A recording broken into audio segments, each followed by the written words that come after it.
curso de cirugía urgencias, el tema que nos toca hoy son las lesiones de los plexos.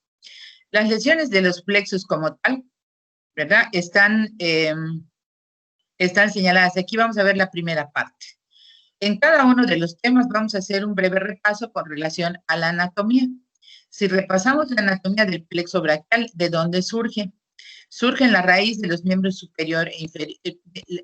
En la raíz de los miembros superior e inferior, acuérdense cómo se formaban los plexos. Se forman por la unión de las raíces anteriores de los nervios espinales, ya sea en los miembros superiores o en los miembros inferiores. Al reunirse se van a formar unas redes conocidas como plexos, y tanto a nivel cervical y braquial, en la raíz del miembro superior, y en la parte inferior, los plexos lumbar y sacro.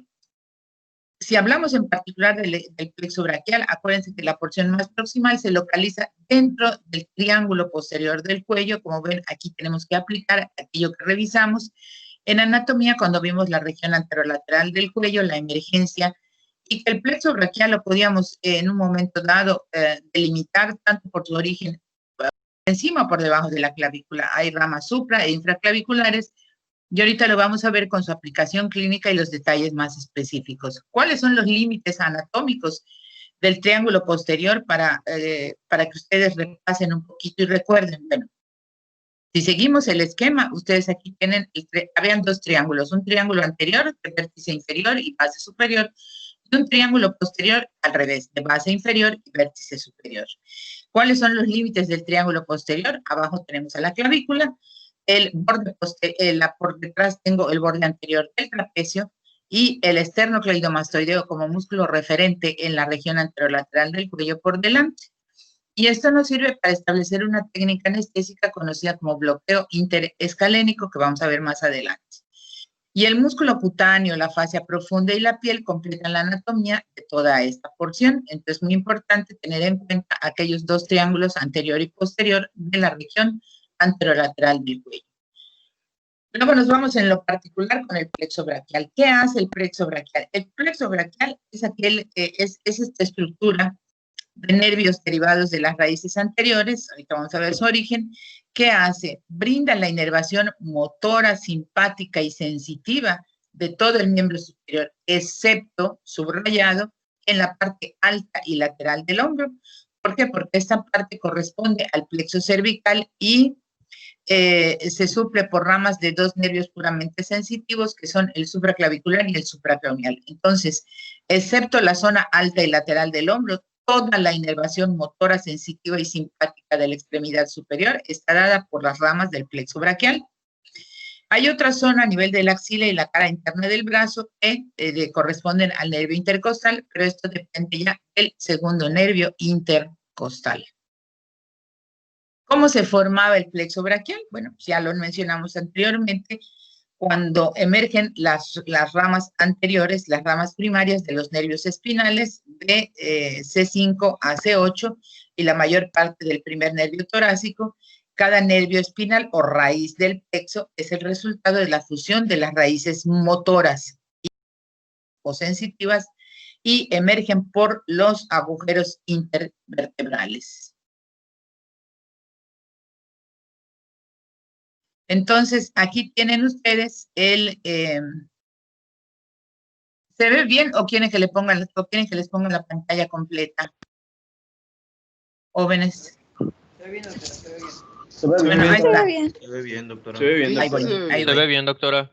Perfecto. Bueno, solo para repasar, del lado derecho de esta imagen, ustedes aquí tienen, ¿qué tienen? Perdón, en esta parte tienen espérenme. C5, C6, C7, C8 y T1. Estas son las raíces de los nervios espinales anteriores.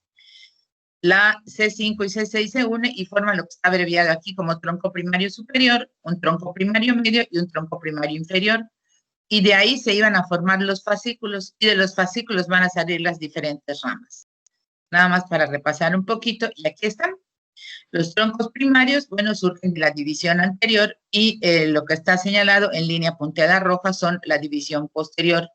Entonces, ¿cuáles son todos estos nervios que a través de los troncos secundarios, superolateral y posterior, están las ramas terminales. El plexo está formado por estas ramas espinales, desde C5 hasta T1, y van a formar estos nervios que inervan toda la extremidad superior, el músculo cutáneo, el nervio mediano, de arriba hacia abajo, el axilar, el nervio radial, el nervio cubital y los otros dos. Ay, espérenme. Perdón. El músculo cutáneo, el nervio mediano, el nervio axilar, y ahorita vamos a ver cada uno de estos. Perdón. Muy bien. Aquí tienen cómo, a través, en estos esquemas, el plexo braquial puede lesionarse a nivel supra, donde están señaladas las raíces supraclaviculares y las raíces y los nervios infraclaviculares, tomando como referencia la clavícula. Entonces, el plexo braquial, ¿qué es? Es una red de nervios que está situada entre el cuello y el hombro, y sus ramas forman los nervios que van a todo lo que es el brazo, el antebrazo y, por supuesto, la mano. Entonces, en el cuello, el músculo de referencia es el esternocleidomastoideo con relación al triángulo, y luego vamos a ver cómo los escalenos también, en sus inserciones entre la primera y la segunda costilla, nos sirven de referencia para realizar una técnica anestésica que los anestesiólogos realizan para bloquear las ramas sensitivas a nivel del bloqueo interescalénico en el plexo braquial, y así utilizar una técnica anestésica que permite trabajar sin dolor para el paciente, pero con el paciente despierto a través de un bloqueo interescalénico.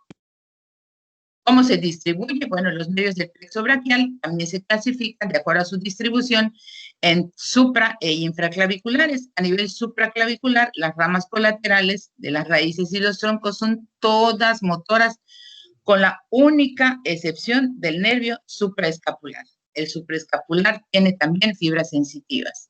Esta parte subrayada es importante que la recuerden. Ya una vez hablada de la normalidad con relación al plexo braquial, bueno, ¿por qué se lesiona o cómo se puede lesionar? Dentro de las principales causas, que es importante y que tiene una relación muy cercana con las maniobras obstétricas durante la atención obstétrica en el momento del parto. Y esto es importante porque lo detectamos en el momento que hacemos la evaluación de un recién nacido. Esto van a ustedes a ver las diferentes presentaciones, etcétera, en la parte que corresponde a la asignatura de ginecobstetricia. ¿Por qué se paraliza el plexo braquial? Dentro de las causas más frecuentes. Es una lesión de esta red nerviosa que controla los movimientos y sensaciones del brazo durante el nacimiento. En el momento de hacer la extracción del producto, si se hace una maniobra no adecuada o la tracción de la cabeza sobre el cuello, pues vamos a producir un estiramiento, una elongación del plexo braquial, porque sea un parto difícil o porque sea un producto, vamos a ver la mayoría de las causas, un producto macrosómico o muy grande. Entonces, al momento de evaluar al recién nacido, hay un debilitamiento o parálisis del hombro, brazo y mano. Afortunadamente, si es una maniobra no tan brusca, donde solamente hay una elongación del plexo braquial, la mayoría de estos bebés se recuperan de manera espontánea. Sin embargo, hay algunos casos en donde existe cierta debilidad a nivel del brazo. Como ven, estas imágenes representan el momento de la extracción de un producto de un parto de vértice o cefálico. Hay niños que no se recuperan espontáneamente, y entonces cuando son unas lesiones parciales, cuando no hay una recuperación espontánea, pues necesitamos de la terapia física, y en los casos extremos, pues se requerirá de cirugía, en particular a través de neurocirugía, para poder reparar esa lesión de cualquiera de las ramas del plexo braquial. Los niños que desarrollan deformidades en el hombro, en el brazo o mano, pues obviamente necesitan tratamiento especializado. Y aquí lo importante es que en todos los casos se debe iniciar de manera temprana el tratamiento para asegurar una recuperación al máximo. Aquí se señala en estas dos imágenes. En la primera, del lado derecho, vemos a un niño que tiene el brazo, la extremidad superior de su lado derecho casi adosada al cuerpo, a diferencia de la otra extremidad que la puede movilizar. Y en la siguiente imagen, ustedes ven en azul se muestra la zona de parálisis afectada por la lesión del plexo braquial. Vamos a ver los datos clínicos y los tipos de parálisis que pueden haber. ¿Dónde diagnosticamos la parálisis del plexo braquial? Cuando tenemos el antecedente de un parto difícil, de un producto macrosómico, de algún trastorno durante las maniobras obstétricas, en el momento de evaluar a un recién nacido, en la sala de partos, en el quirófano después de una cesárea, y es muy importante identificarla porque se requiere de un equipo multi y transdisciplinario para el manejo de la lesión del plexo braquial. Desde el nacimiento hasta los 6 meses se trabaja de manera conjunta para poder restaurar el funcionamiento normal del brazo de ese niño. Entonces, ustedes saben que, si todavía no lo han visto, cuando un bebé nace, el pediatra, el interno, el residente, quien atienda a un recién nacido, es el que se encarga de hacer la evaluación completa a través de una lista de cotejo y de diferentes parámetros, a través de reflejos, llanto, respiración, etcétera, y que eso da una calificación conocida como calificación de Apgar. Y además revisamos un reflejo muy importante, que es el reflejo de Moro, que está ausente del lado afectado cuando hay una parálisis. ¿Cuántos tipos de lesión de parálisis del plexo braquial? Bueno, vamos a ver cuáles son las más comunes y cuál es la más común. La más frecuente o la más común es la parálisis del plexo braquial alto o parálisis de Erb o de Erb-Duchenne, así se llama. En este caso, ¿qué es lo que pasa? La parte superior o por encima de la clavícula es la lesión del plexo braquial y junto con esto es la lesión total, es la forma más común de este desorden. Los bebés no pueden mover el hombro, mantienen sus brazos extendidos y girados hacia adentro, dando la apariencia de lo que se conoce como mano del mesero. Así, esa es la traducción. Waiter's tip hand es la traducción de mano de mesero. Estos bebés no tienen movimiento del brazo justo después de nacer. Sin embargo, conforme van pasando los días, se va recuperando y puede haber una recuperación espontánea en muy pocas semanas. Algunos pacientes tienen problemas con el movimiento del codo, debilidad del hombro y del codo para el movimiento. Y aquí lo único que señalamos en las imágenes, pues obviamente es la actitud, como ven en el momento de hacer la evaluación del bebé, pues una extremidad se mueve y la otra permanece adosada o pegada al cuerpo. Y eso nos habla de una parálisis del plexo braquial. El segundo tipo de parálisis es la total. Aquí hay una afectación completa del plexo. Los niños no tienen ningún tipo de movimiento y el brazo está totalmente flácido.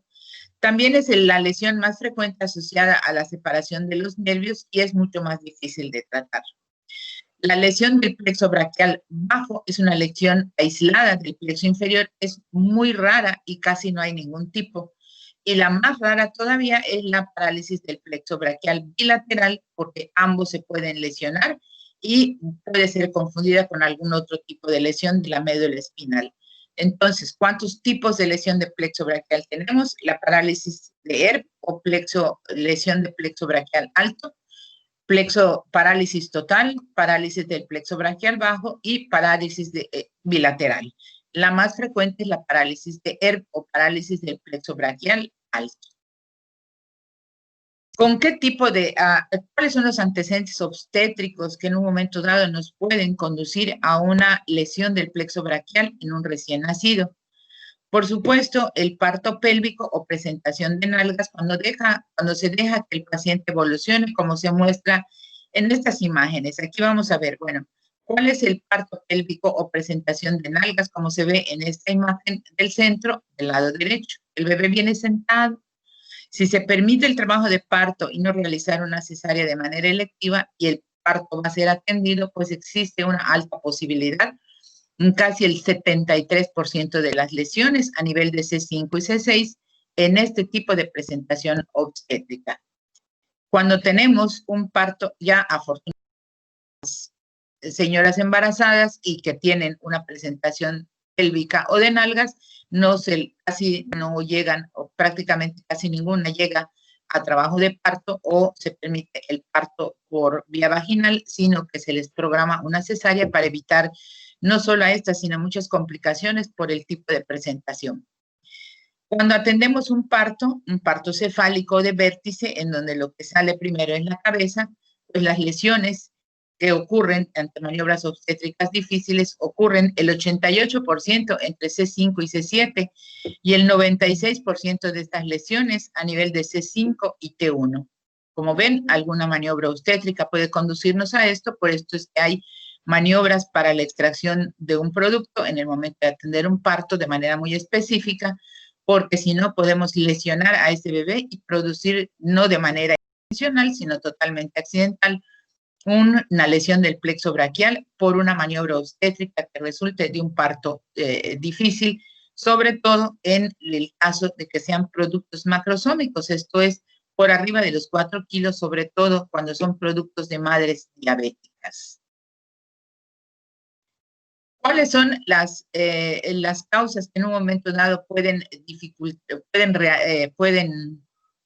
lesionar el plexo braquial? Los nervios del plexo braquial se pueden lesionar de un parto difícil.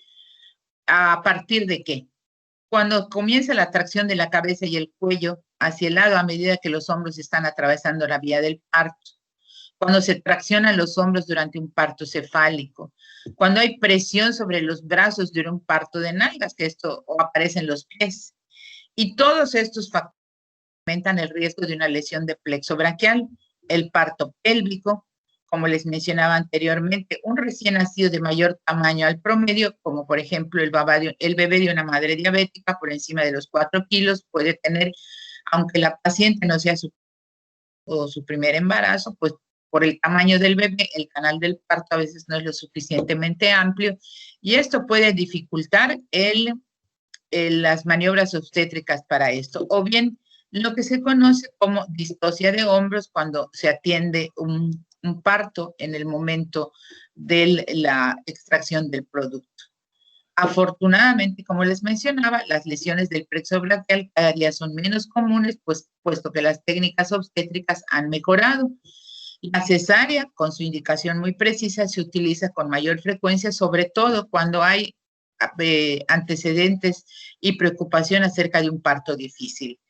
La cesárea reduce el riesgo de lesión, pero no la previene, ya que también tiene otros riesgos.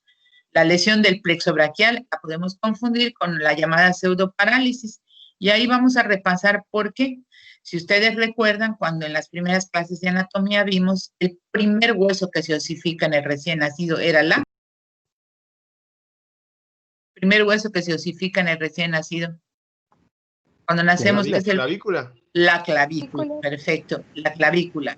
Entonces, ya sea por parto o por cesárea, si tenemos una extracción difícil, porque sea un bebé muy grande, porque venga con una presentación pélvica o un tamaño más allá del promedio, esto causa alguna dificultad o bien desde el punto de vista quirúrgico o obstétrico, y entonces, como la clavícula es el primer hueso osificado, vamos a producir de manera accidental una fractura de clavícula y la clínica nos muestra exactamente lo mismo. El bebé tiene adosado el brazo al cuerpo, no lo mueve, hay dolor, pero no hay daño a los nervios. Entonces, ese es uno de los diagnósticos diferenciales de la lesión del plexo braquial, con una pseudoparálisis o parálisis falsa producida por una fractura, sobre todo a nivel de la clavícula, porque los demás huesos totalmente osificados no están en el momento del nacimiento.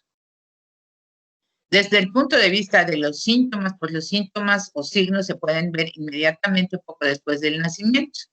El recién nacido está con el brazo adosado al cuerpo, no lo puede movilizar, ¿verdad? No está moviendo ni la parte superior o inferior de la mano.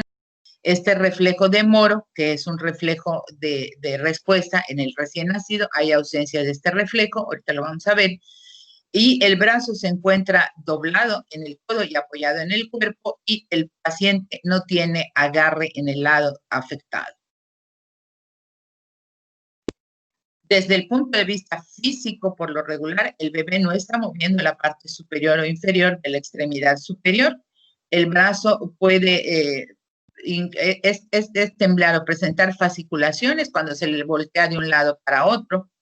Un detalle muy importante es este reflejo de Moro cuando hacemos la evaluación del recién nacido, que está ausente en el lado afectado. Y hay que buscar un examen cuidadoso para descartar dentro del diagnóstico diferencial una fractura a nivel de la clavícula. Y si tenemos la sospecha de que no hay lesión del plexo braquial, pero sí una fractura de clavícula, pues entonces ahí sí está indicado hacerle una radiografía a este bebé para corroborar o descartar la lesión a nivel de la clavícula.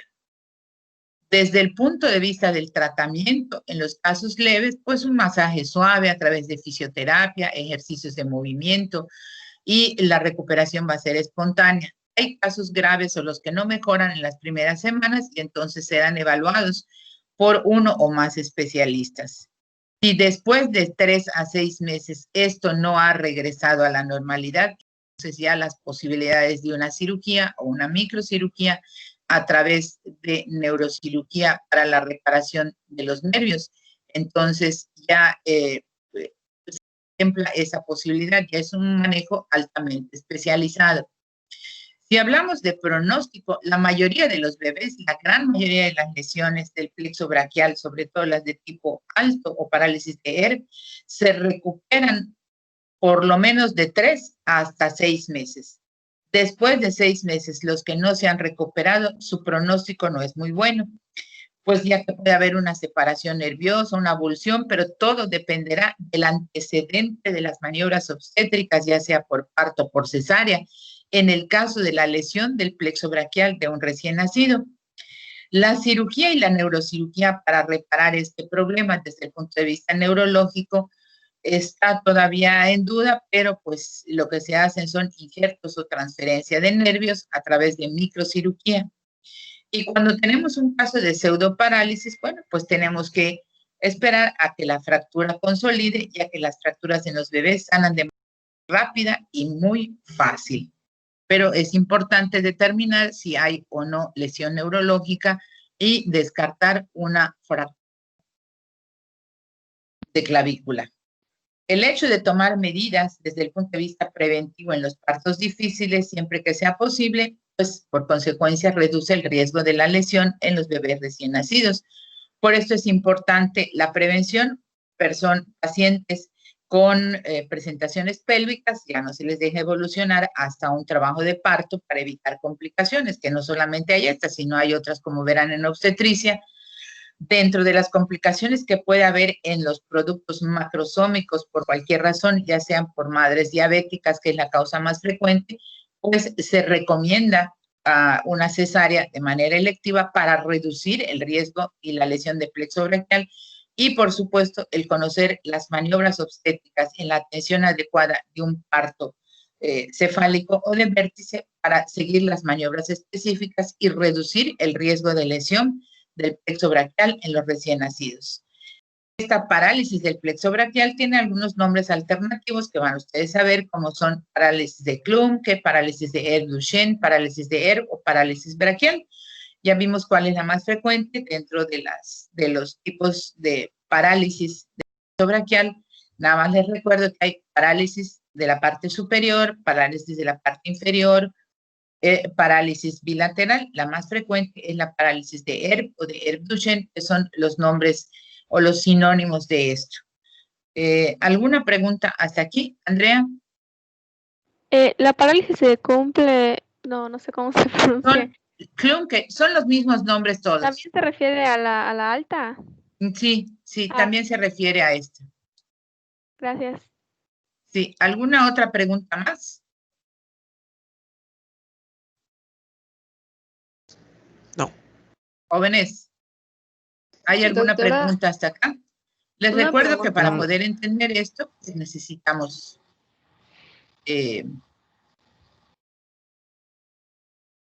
saber y repasar un poquitín la anatomía del plexo braquial.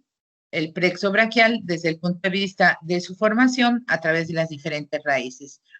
El reflejo, voy a retroceder un momentito para ver el reflejo de Moro dentro de la evaluación del recién nacido.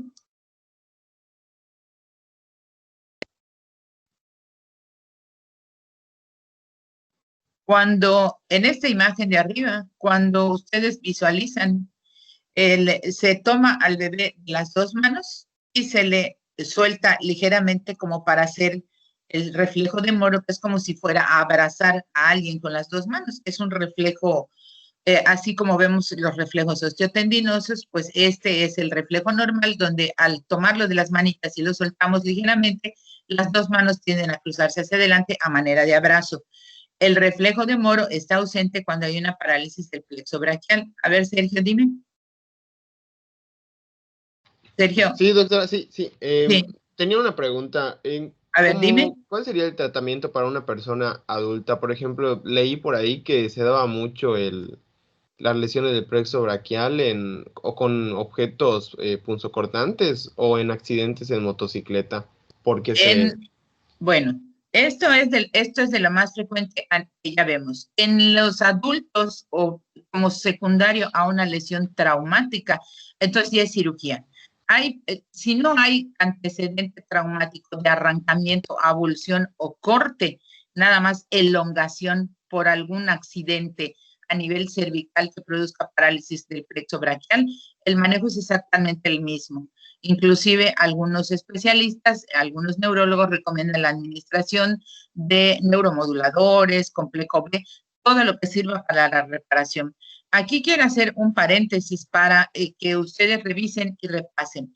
La lesión de los nervios periféricos puede ser una elongación o un estiramiento como los esguinces y a eso se le conoce como neuropraxia. Puede haber una lesión parcial de la membrana, de las membranas del nervio, y eso se conoce como axonotmesis. Estas dos se recuperan. Y cuando hay una ruptura o una lesión completa o corte del nervio, es una neurotmesis. Entonces, en el adulto dependerá de la causa, del origen del trauma, y si fue las lesiones, obviamente, donde hay una afectación directa por corte, disparo, o sea, proyectil de arma de fuego, lesiones con objetos punzocortantes, sus tratamientos a través del neurocirujano para hacer la reparación, la neurorrafia a través de cirugía, de microcirugía, si pudiera ser, a ver qué tanto se recupera. ¿Quedó respondida tu pregunta? Sí, doctora, gracias. Y si ya no hay recuperación, ¿a qué se procede? ¿Se amputa el miembro? No, si no tiene problema circulatorio, no tiene problema de viabilidad, tiene problema de sensibilidad y movimiento. Se colocan algunos aparatos ortopédicos, sigue con una terapia física para rehabilitar hasta donde se pueda a través de electroestimulaciones, hasta donde pueda recuperar ese paciente como una parálisis cualquiera. Sí, es que eso me pareció leer en un manual y me pareció así muy raro, entonces por eso ya tenía la duda. Bueno, hay escuelas muy radicales con relación a esto, pero las extremidades, cualquiera que sea el origen de la lesión, tumores y todo, el principio fundamental es el salvamento de una extremidad. No podemos dejar al paciente sin la extremidad.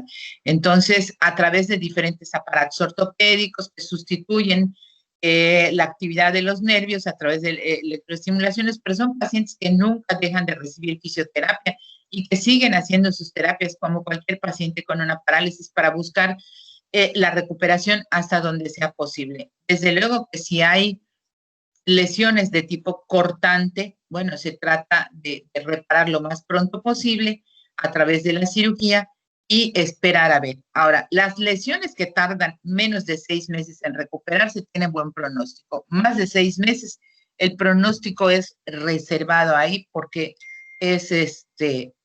ya es mucho más tardado el problema. Si ustedes recuerdan, cuando vimos,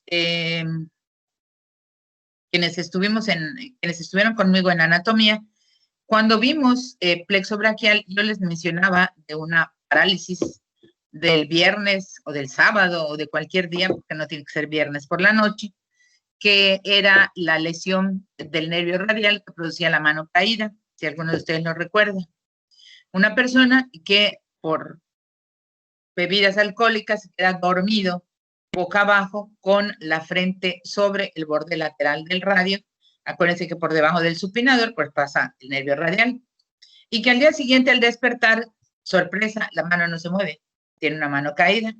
Entonces, este tipo de parálisis parcial, porque finalmente el radial es una rama del plexo braquial, es una parálisis radial, periférica, es temporal. ¿Por qué? Porque ¿qué fue lo que ocurrió? Un mecanismo de compresión prolongada interrumpió la circulación de ese nervio y obviamente hay una parálisis temporal y se recupera totalmente.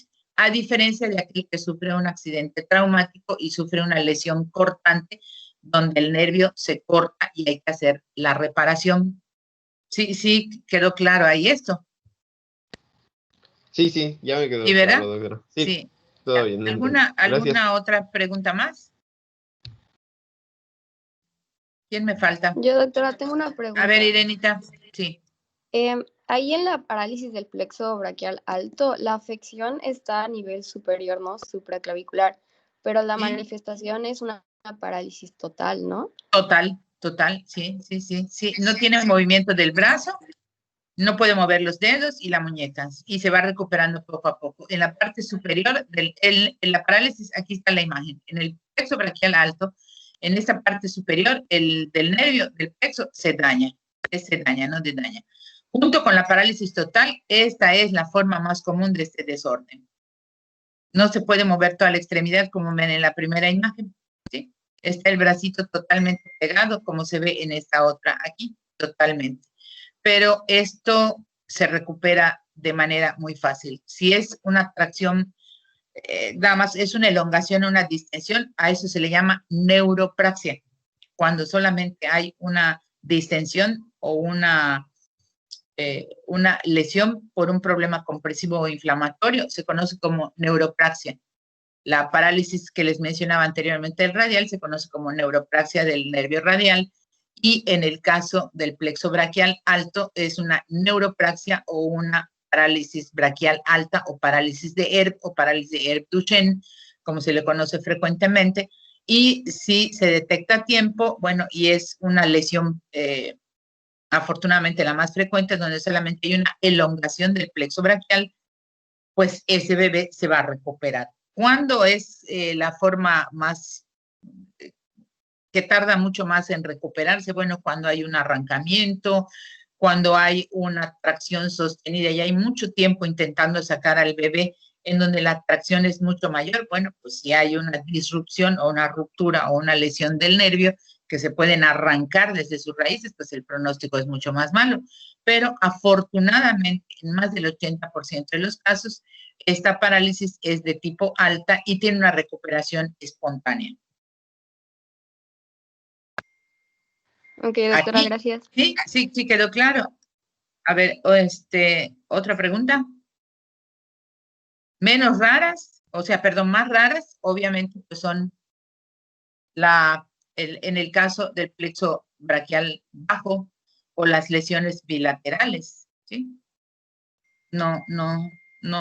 Casi no las hemos visto. ¿Alguna pregunta más? Irene, ¿ya bajaste tu manita? No. ¿Quién más? Tengo a Irene, Abraham, Adrián, Albert, Alejandro, Estela. ¿Todo quedó claro? La parálisis de Erb es solo, veía aquí que decía la imagen solo del tronco superior. De la parte superior. A ver, la voy a retroceder. La parálisis del plexo braquial alto, parálisis de Erb, la parte superior del nervio la parte superior del nervio del plexo es la que se daña. Okay, gracias. Esa es la más frecuente, sí. Y aquí, como ven, ¿con qué se asocian? El 73% de las lesiones pélvico de nalgas, pero en el parto cefálico, ¿a qué nivel de la lesión del plexo está? El 88% entre C5 y C7 y el 96% de las lesiones está en C5 y T1. A nivel de esa raíz, por supuesto. En un parto cefálico con relación al tipo de lesión y al tipo de parto en el que podemos encontrarlo. Bueno, ya revisamos, vamos a repasar un poquito más. ¿Cuáles son las condiciones de un parto difícil que nos pueden condicionar esto? Pues ya lo vimos, las maniobras obstétricas de tracción, presión, un parto pélvico, un recién nacido macrosómico, trastornos para la extracción del producto, una distocia de hombros y el diagnóstico diferencial de la ausencia de reflejo de Moro, uno de los signos, aquí son signos, no son síntomas porque el síntoma me lo dice un paciente. El niño pues puede llorar, ¿verdad? No mueve el brazo y hay ausencia del reflejo de Moro. Aquí lo importante es qué tipo de examen físico, pues si fuera un adulto, que en el caso de los adultos eso sí se puede hacer, se puede porque se requiere de la colaboración de un paciente adulto, ustedes van a escuchar que existen los estudios de electromiografía. La electromiografía no es más que un estudio que realizan los médicos especialistas en medicina física y rehabilitación, en donde a través de una máquina que mide la velocidad de conducción y la actividad eléctrica de los nervios, se hace un estudio, a veces de modo comparativo, para determinar la afectación desde el punto de vista eléctrico de un nervio periférico. En el caso de los niños es muy difícil realizarlo, pues porque un niño no colabora en esto. Y es a través de una serie de electrodos que se van colocando en la extremidad afectada. La electromiografía, ¿dónde es útil? En este caso, no desde el punto de vista de pruebas y exámenes. Aquí lo importante es una buena anamnesis, antecedentes obstétricos, un buen examen físico, descartar una fractura de clavícula y, por supuesto, hacer una evaluación en el momento de nacer de manera completa a través del reflejo de Moro y examen cuidadoso para descartar fractura de clavícula.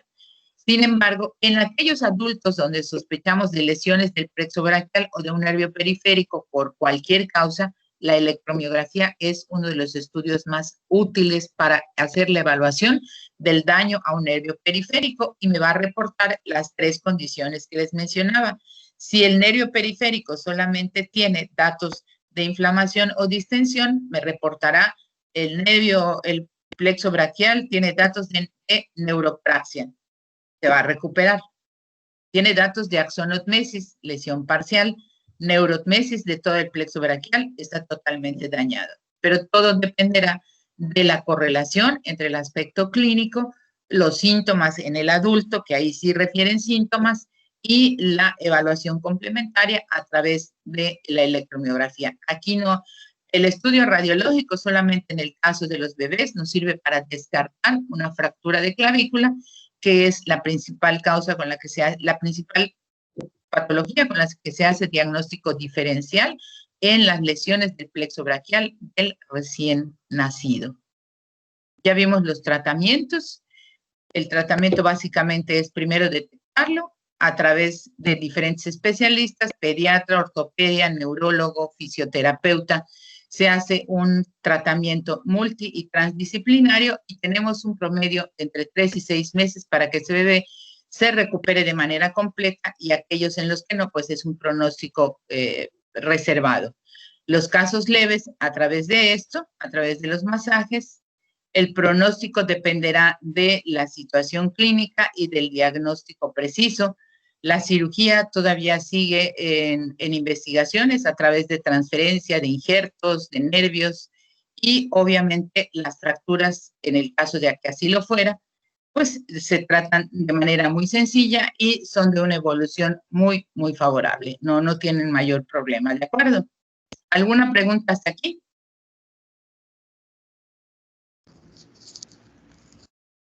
No, creo.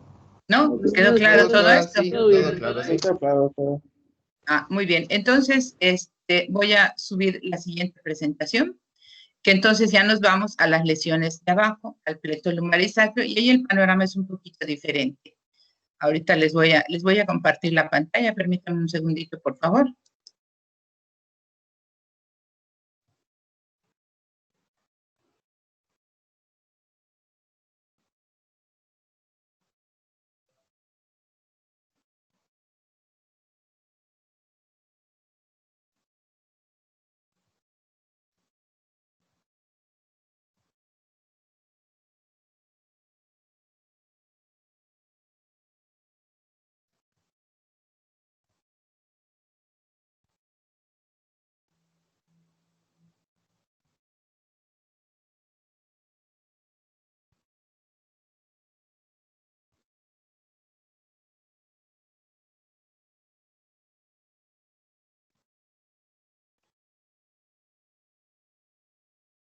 Muy bien, aquí cambia un poquito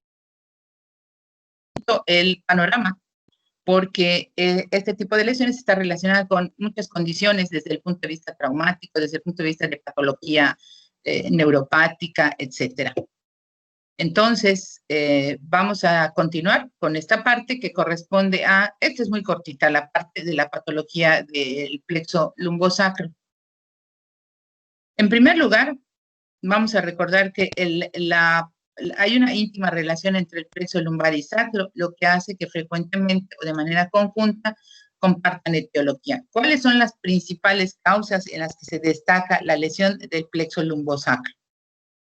El trauma, los tumores, el embarazo, hematomas, abscesos, aneurismas de la aorta abdominal, las condiciones de radioterapia como tratamiento y la neuropatía lumbosacra, en particular la neuropatía diabética. Como ven, innumerables causas relacionadas desde los traumatismos hasta una de las causas más comunes, que es la neuropatía lumbosacra diabética. ¿Cuáles son las lesiones que afectan al plexo lumbar? Pues están localizadas estas lesiones en lo que es la pelvis superior. ¿Y qué es lo que produce esta lesión del plexo lumbosacro?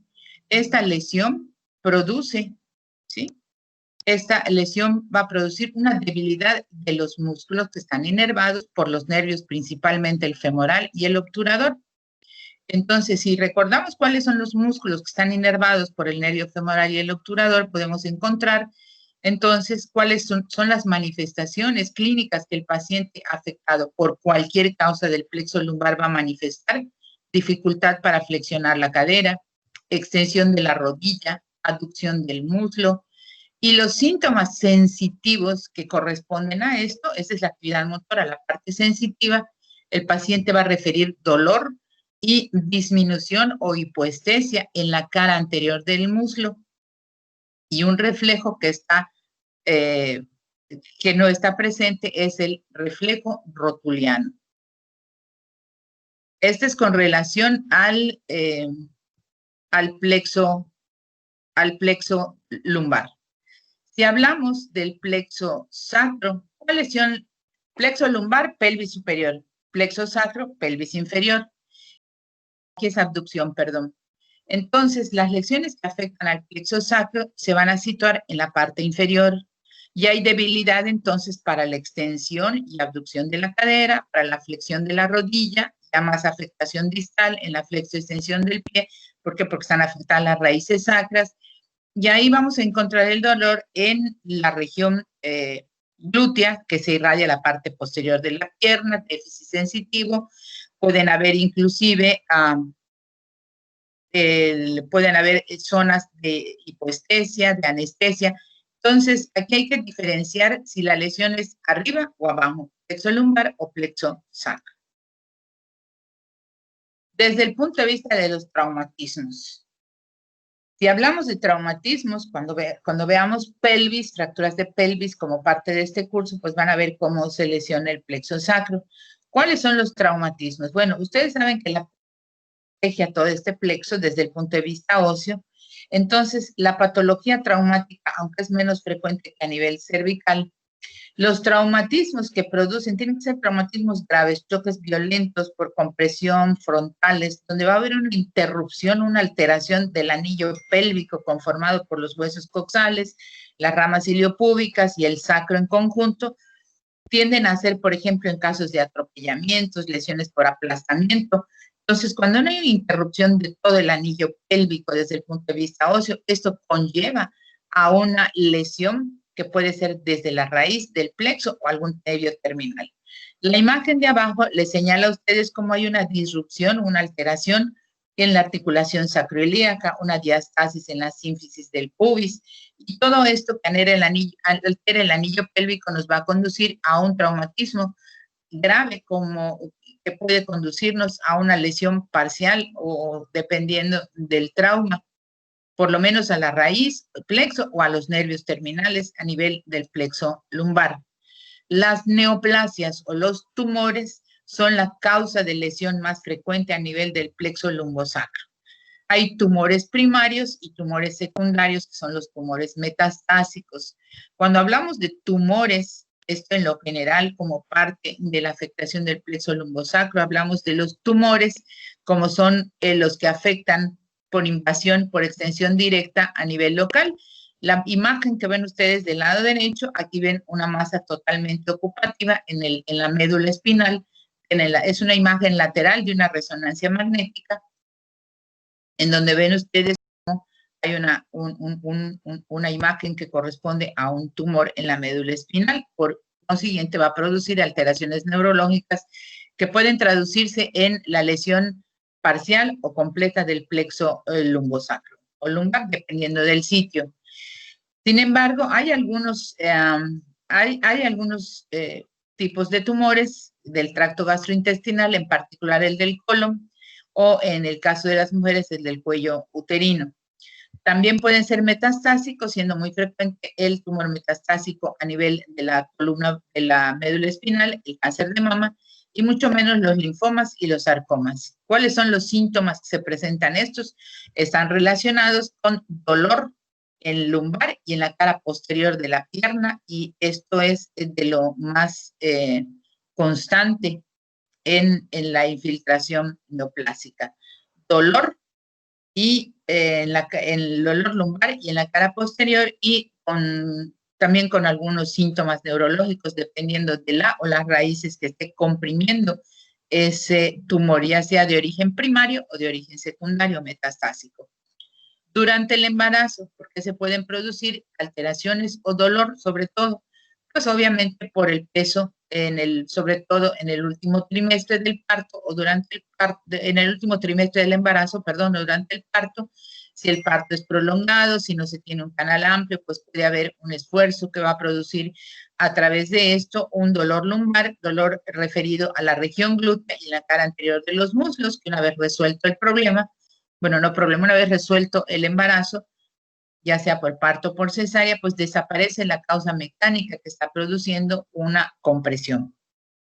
Hay pacientes con algunas enfermedades que pueden producir hematomas a nivel del trayecto del psoas ilíaco. Acuérdense que el músculo referente en el plexo lumbar y sacro era el psoas ilíaco, era nuestro músculo satélite, porque era el encargado de cubrirlo, protegerlo, etcétera.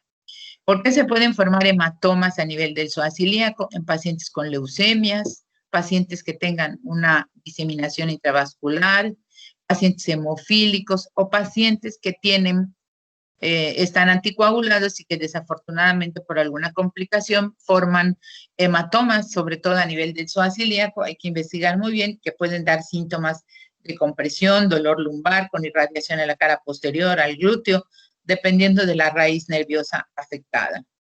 Los abscesos. En este caso, hablamos ya de la inflamación o infección de los discos intervertebrales de origen tuberculoso. Esto, desafortunadamente, la tuberculosis, no sé si ya lo vieron en alguna asignatura o lo van a ver, pero la tuberculosis actualmente es una enfermedad reemergente por toda una serie de condiciones cuando ya había desaparecido.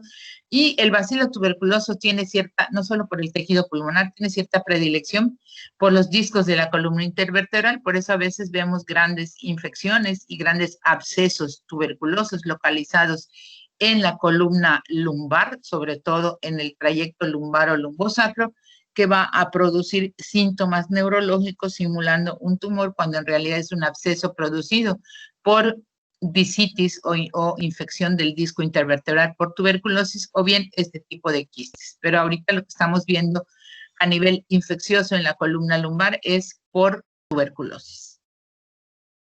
Algunas patologías, como son la dilatación de la aorta abdominal, sobre todo el aneurisma, ya sea por compresión, por isquemia o cuando se realiza la cirugía reparadora. Este es un esquema de la aorta abdominal. Bueno, que es un aneurisma, es esta dilatación que ustedes están viendo, que cuando se hace una cirugía reparadora, pues hay que colocar un injerto aquí y puede ocurrir una isquemia durante la reparación de este aneurisma, y esto producir por isquemia síntomas de dolor a nivel plexo lumbar o sacro. La radioterapia, desafortunadamente, pues la radioterapia tiene efectos secundarios. La radioterapia es un método de tratamiento para algún tipo de cáncer, sobre todo en neoplasias testiculares en hombres o ginecológicas en mujeres, o bien radioterapia en el caso de los linfomas.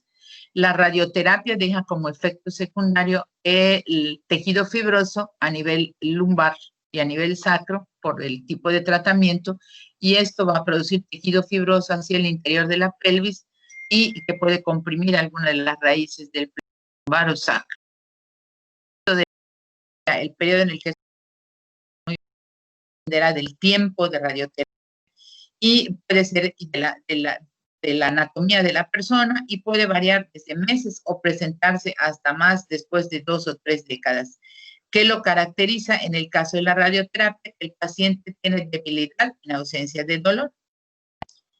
La plexopatía o neuropatía diabética, pues es también de las más frecuentes, y en el caso de diabéticos de larga evolución o diabéticos no controlados que desarrollan la neuropatía diabética periférica, que se caracteriza sobre todo por debilidad del cuádriceps, no hay reflejo rotuliano, y aquí el origen es diferente a los otros. Uno es infección, compresión, mecánico, como en el caso del embarazo. Aquí lo que hay en la neuropatía diabética es que hay un proceso general en la diabetes de microvasculitis. Esto es, hay problemas en la microcirculación, por lo tanto, hay la microvasculitis en el diabético va a producir una neuropatía diabética traducida en debilidad del cuádriceps, dolor, ausencia o hipoestesia de algunas zonas localizadas dependiendo del nervio. Mientras más distal, la zona de hipoestesia se va localizando a nivel del dorso del pie, de los dedos del pie. Acuérdense que esto se caracteriza por su distribución a través de dermatomas, de tal modo que la parte lateral del muslo corresponde a L2, L3. Si nos vamos a la parte lateral de la pierna y al cuarto y quinto ortejos, esto ya es L5, S1. Ese es el dermatoma que corresponde. Hay un cuadro similar de esto en pacientes no diabéticos, pero el origen sea probablemente autoinmune, como en las enfermedades autoinmunes, la artritis reumatoide, la dermatomiositis, etcétera. Estas enfermedades de origen autoinmune, también el lupus eritematoso, producen microvasculitis que en algún momento pueden producir una neuropatía periférica o una neuropatía a nivel del plexo lumbosacro. El tratamiento, pues el tratamiento va a depender de la causa. En el caso de pacientes que tengan una lesión traumática, se puede realizar la cirugía neurológica a través de la reparación de los nervios a través de neurorrafia. Hasta hace algunos años esto no se podía hacer, pues porque no había ni mucha bibliografía y entonces era muy difícil realizar, no existía ni la tomografía ni la resonancia magnética, y actualmente pues hay una serie de elementos que permiten esto, sobre todo a los neurocirujanos, gracias a la TAC, a la resonancia magnética, a la tomografía computarizada tridimensional, y hay enormes avances en relación a la neurofisiología y obviamente el uso de microscopios quirúrgicos hacen que esta cirugía sea posible. En esta primera imagen de una resonancia magnética, pues es para señalarles cómo se ve la médula espinal y en algún momento puede tener algún dato de compresión. Y en la otra se señala una tomografía con medio de contraste para visualizar todos los vasos de la pelvis, visualizar algún tipo de compresión a ese nivel. Muy bien, jóvenes, regresamos a la primera.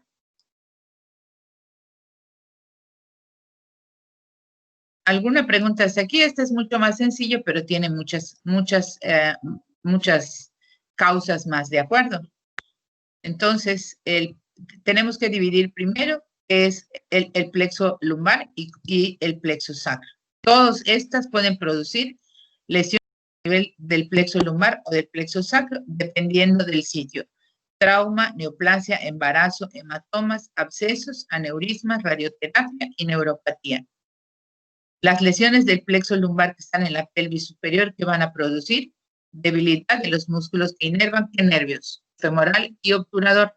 Entonces, mis síntomas van a estar localizados a nivel de la cadera, extensión de la rodilla y aducción del muslo. Los síntomas sensitivos, ¿cuáles son? Dolor e hipoestesia localizados a nivel lumbar, relacionados con el plexo lumbar, cara anterior del muslo. A ver, Fausto, pregunta. Sí, doctora, ¿me escucha bien?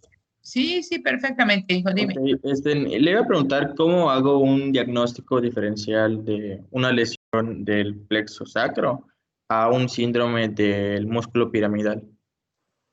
¿De un músculo piramidal? Sí, A ver, vamos a repasar primero esto y luego vamos a tu pregunta, ¿sale? Si yo tengo aquí dentro, yo hago mi exploración, el paciente viene a consultar conmigo porque me refiere, ¿sí? Dependiendo de los síntomas que el paciente refiere, colocándolo como un caso clínico. El paciente, número 1, edad, antecedentes, comorbilidades, no es diabético, no tiene ningún tipo de afectación, ¿de acuerdo? Es un paciente, es un adulto de mediana edad. Si tiene antecedente traumático, pues obviamente lo vamos a ver en las áreas de urgencias. Si no tiene antecedente traumático, voy a buscar alguna patología, porque a lo mejor el paciente ni siquiera sabe si es diabético, por ejemplo. ¿De acuerdo? O no sabe si tiene un tumor. Y entonces, acuérdense que cuando se afecta el plexo lumbar, pues cuáles son los nervios afectados, femoral y obturador. Estamos hablando aquí de lesiones periféricas. El síndrome piramidal viene de la médula espinal y de la vía para el dolor, ¿sí? Aquí estamos hablando de compresión de nervios periféricos. Y lo que tú me preguntas del síndrome piramidal es otra cosa. ¿Sí? ¿Sí me explico? A ver, Fausto. sí, doctora. Sí, sí. ¿Sí? Sí, ya viste la diferencia. Sí. Cuando hablo de lesiones de plexos, hablo de lesiones de nervios periféricos. Si quiero referirme a plexo lumbar o plexo, en primer lugar tengo que tener todos los elementos de una historia clínica. Vamos a ponerlo como ejemplo. Y luego ponemos un ejemplo de un paciente con un síndrome piramidal, neurona motora superior, neurona motora inferior, dependiendo de qué tipo de neurona estamos hablando, ¿no? Y ahí hay que repasar la neuroanatomía. Es un paciente masculino que que no tiene ningún antecedente. Si ponemos de lo más frecuente, estamos en urgencias de cualquier hospital, hubo un accidente, las personas que iban en la parte posterior de un vehículo sufren aplastamiento lateral y un paciente que llega con una lesión importante de la pelvis. A ver, voy a seguir. Como esta. Tienes a un paciente joven donde tuvo un traumatismo. Hagan de cuenta que hacia los lados te aplastan. Vas entre dos vehículos posterior. En la parte posterior de un vehículo sufren choque o volteadura lateral. ¿Cómo vas a quedar tú que vas en medio atrapado y comprimido entre dos cuerpos a gran velocidad? Y se te lesiona la pelvis en mayor o menor medida. Y sufres una lesión de la pelvis. Bueno, no tú. El paciente tiene una lesión de la pelvis como esta que estamos viendo ahí, donde hay una alteración absoluta y total del anillo pélvico. Y el paciente, además del choque hipovolémico por la lesión de la pelvis, como vamos a ver, puede tener síntomas neurológicos que tengo que buscar. ¿Qué es lo que tengo que buscar?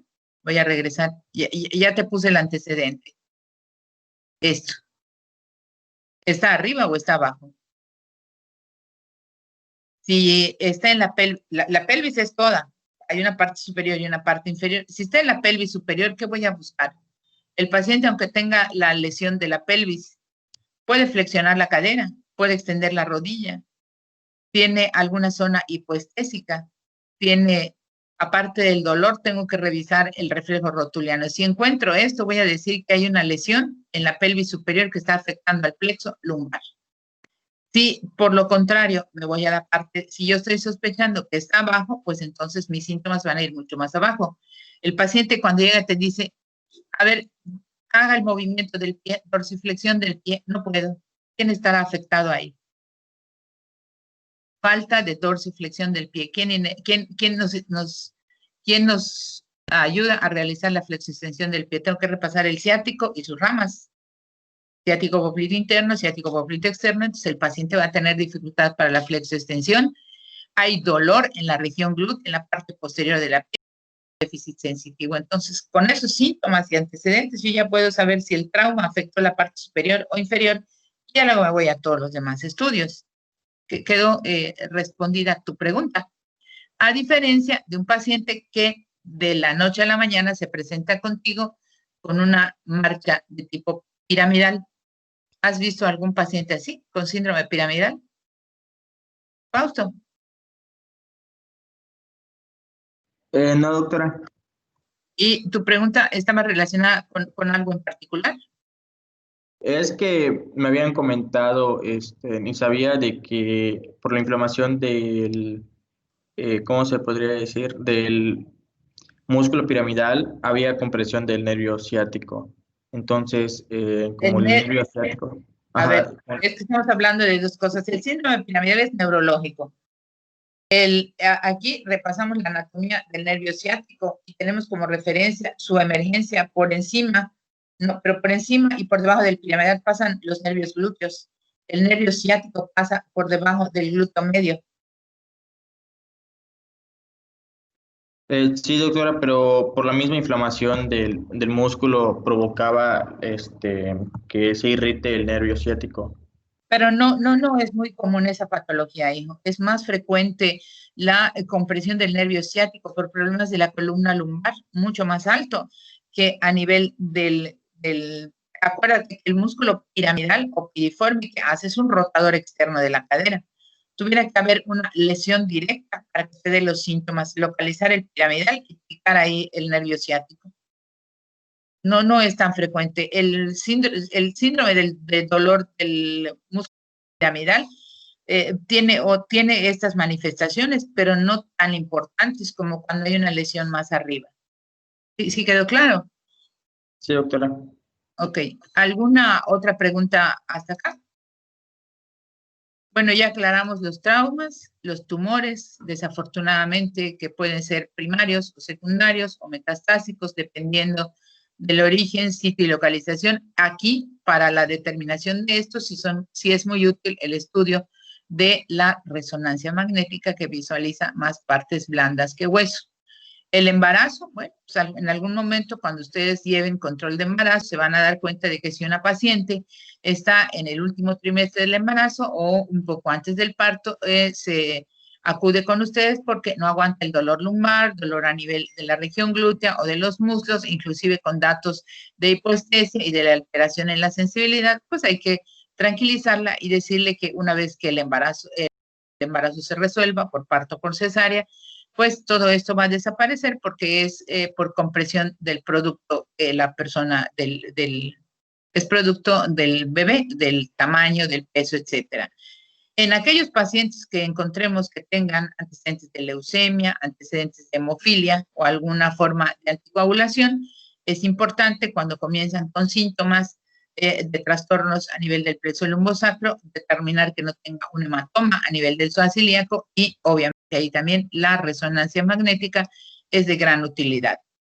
Tener mucho cuidado con aquellos pacientes que tienen antecedentes de VIH o inmunodeprimidos que actualmente están desarrollando infecciones tuberculosas, como el caso de las infecciones de los discos intervertebrales por tuberculosis, y aquellos adultos que tienen antecedentes de cirugía de aneurismas o bien que se presentan por un aneurisma abdominal.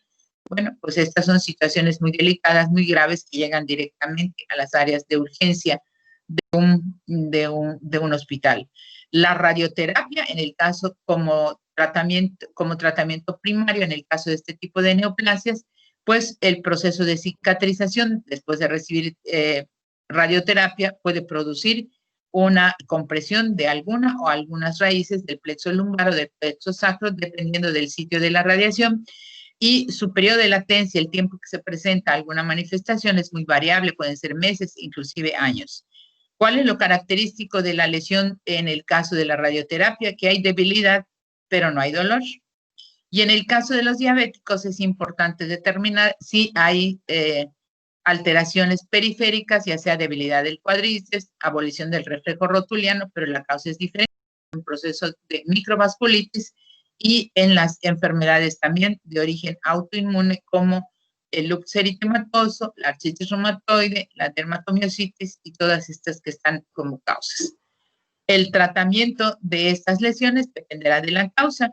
Cuando existe una lesión importante que puede ser susceptible a cirugía, pues hay muchos avances en el caso de la cirugía neurológica o neurocirugía a través de injertos, estudios especializados como son la TAC, la resonancia magnética, inclusive la electromiografía, pero la tomografía axial computarizada y la resonancia magnética actualmente son los estudios que nos proporcionan una mejor idea para ofrecer una mejor oportunidad de tratamiento para estos pacientes.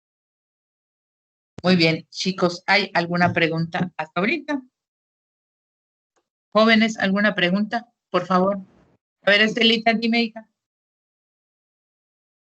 Sí, cuando hay la lesión, la pérdida de tono es inmediata.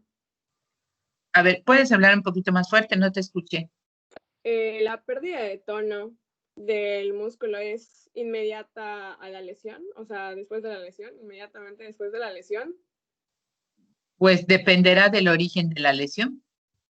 O sea, tú dices, cuando yo hago una exploración física, tengo la pérdida de tono muscular.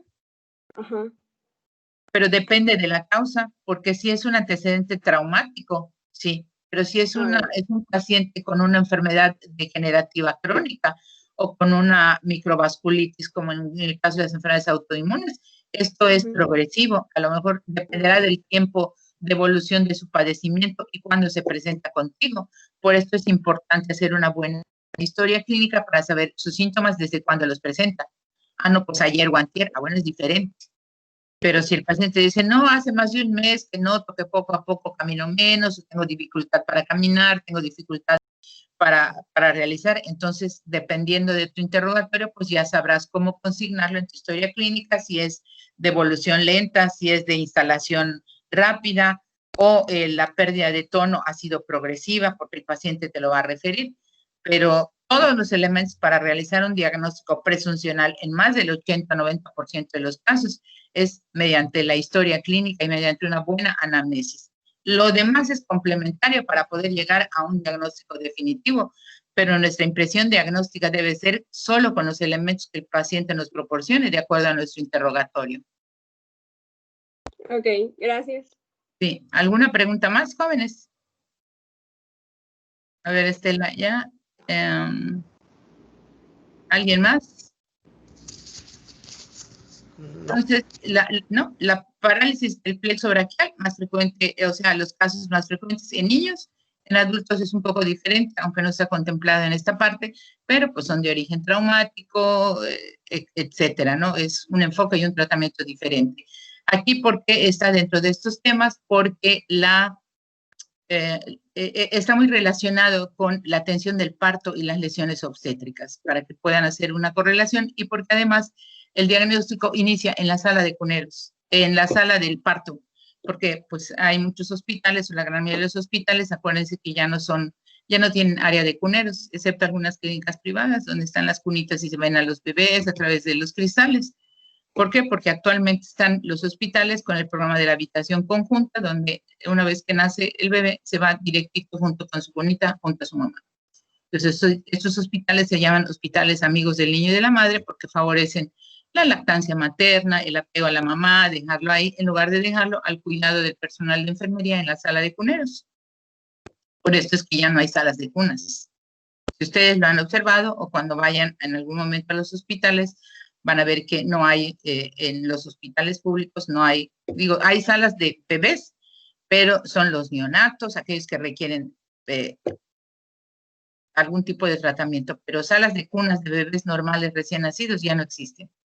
Ya no, esto ya los servicios se llaman alojamiento conjunto, para que puedan ustedes diferenciar en las áreas de ginecobstetricia. Entonces, por eso era importante relacionar esto, porque ustedes en algún momento van a hacer la evaluación de un recién nacido, ¿de acuerdo? Okay. ¿Alguna otra pregunta relacionada con esto? Son dos grupos de edades diferentes, recién nacidos en las lesiones del plexo braquial, ¿cuál es la más frecuente?